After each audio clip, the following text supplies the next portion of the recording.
I read 14 dark and paranormal romance books in 14 days, and today I wanted to talk to you about my experience with doing that sort of long readathon and kind of my takeaways and what I got out of it.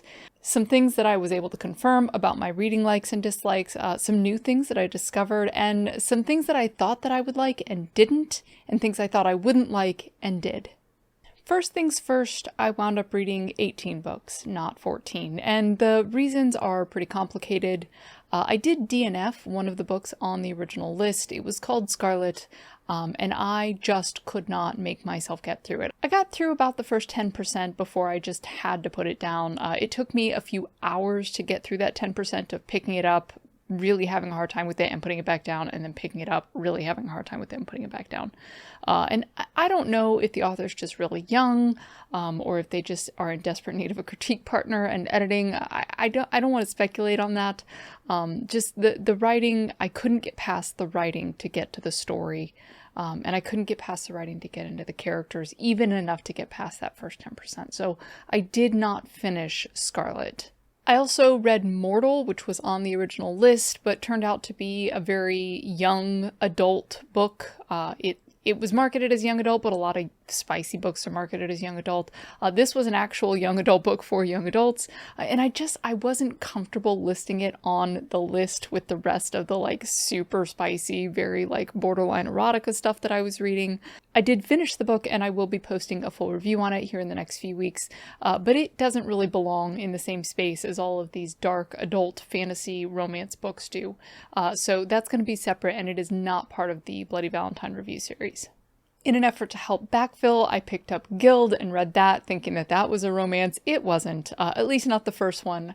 I get the idea that the rest of the Plated Prisoner series, which is Guild is the first one, I get the idea or impression that the rest of the series is more romantically inclined, but the first book wasn't really. It was more of like a woman coming into her own or an adventure fantasy sort of thing, so that didn't really feel like it fit with the list either.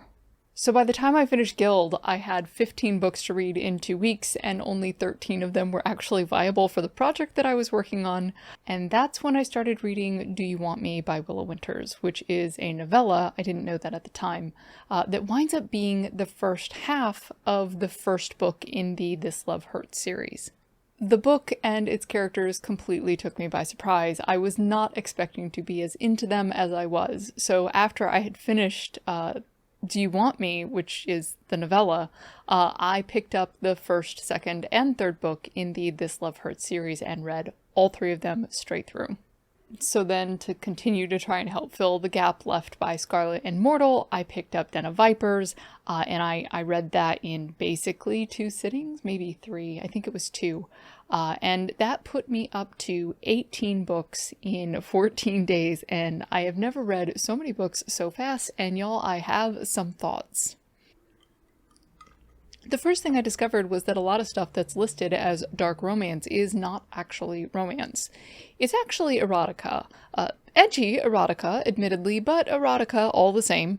And there is a difference between romance and erotica, so let's talk about that for a minute. Romance novels should be focused on romance.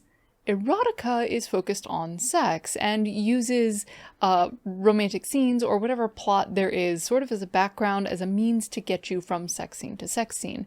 One quick way to tell the difference is by removing the sex scenes from the book. If you still have a cohesive plot and the characters can still interact and everything still makes sense, you've probably got a romance novel. If you don't, it's erotica. Now, I'm not knocking erotica, and I'm certainly not judging erotica readers. If you read romance novels because you like the spice and that's what you want to get out of it, that's okay. It's just not my thing.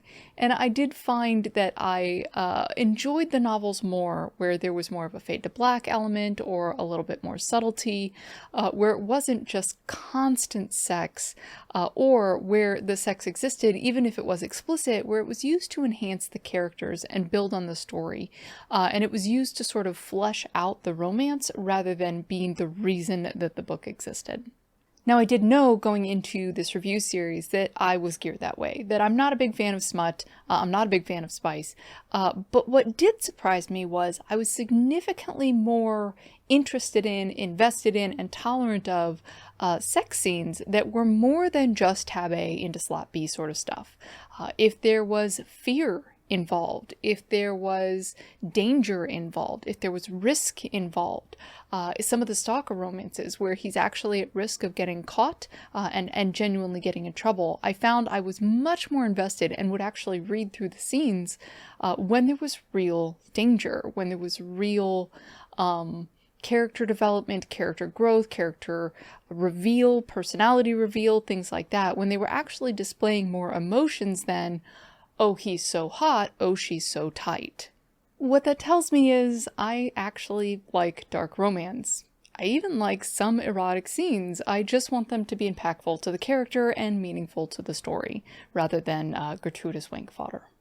The second thing I learned is that I really don't like edgy characters. I also don't like trashy characters. If they feel like they walked off the set of Jerry Springer, I'm probably not going to like them. If you are using your character's tattoos and dyed hair as personality traits, I'm probably not going to like them. If the only way your character can express themselves is a diatribe of slurs and swear words, I'm probably not going to like them.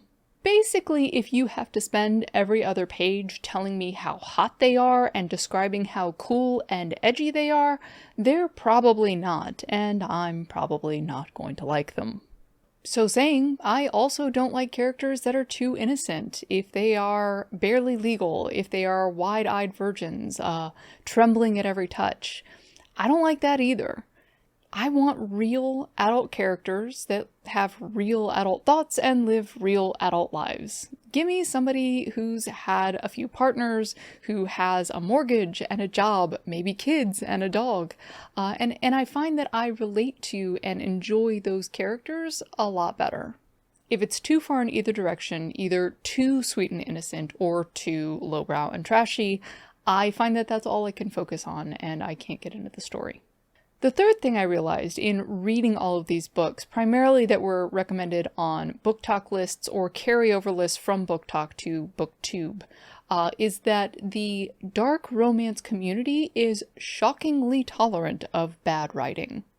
As long as your book has all the tropes that rings their bells, they're not particularly concerned with things like subtext or character development. They're not even bothered about believable dialogue or corny, dirty talk, and I have found that I am significantly less tolerant of those things. I find that I need some baseline level of believability in order to get invested in the story. Your character needs to be making real decisions that a person in their situation would actually make. If they are running towards the danger while their inner monologue is describing how frightened they are, for example, that doesn't make any sense and I can't get into it. Characters that function as unreliable narrators are absolutely a thing, but it should feel like the author knows that that's what's going on when you're reading the book, and a lot of these didn't.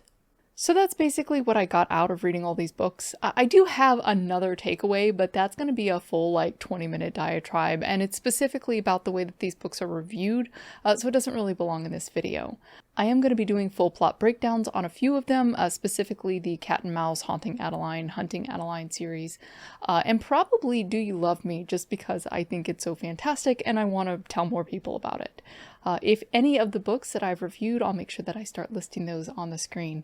But if any of those are something that you'd like to see a full plot breakdown on, you can do that on Patreon. Also, come and join us on the Discord. We chat about books and writing and video games and just life in general. Anyway, that's all I've got for today. Thank you so much for watching. Have an excellent day, and I'll see you next time.